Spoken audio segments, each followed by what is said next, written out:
চলবে বলে ঘোষণা দেওয়া হয়েছে। শিক্ষার্থীরা আজ আরও অগ্রসর হবেন বলে ধারণা করা হচ্ছে। বিস্তারিত ইমতিয়াজ আলমের রিপোর্টে।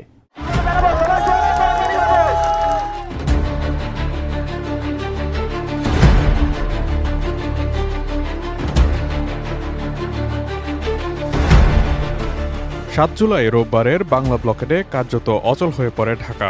বৈষম্য বিরোধী ছাত্র আন্দোলনের ব্যানারে শাহবাগ থেকে আন্দোলনকারীরা ঘোষণা দেন দেশের সব বিশ্ববিদ্যালয় ও কলেজে অনির্দিষ্টকালের জন্য তারা ক্লাস পরীক্ষা বর্জন করে ছাত্র ধর্মঘট কর্মসূচি অব্যাহত রাখবেন।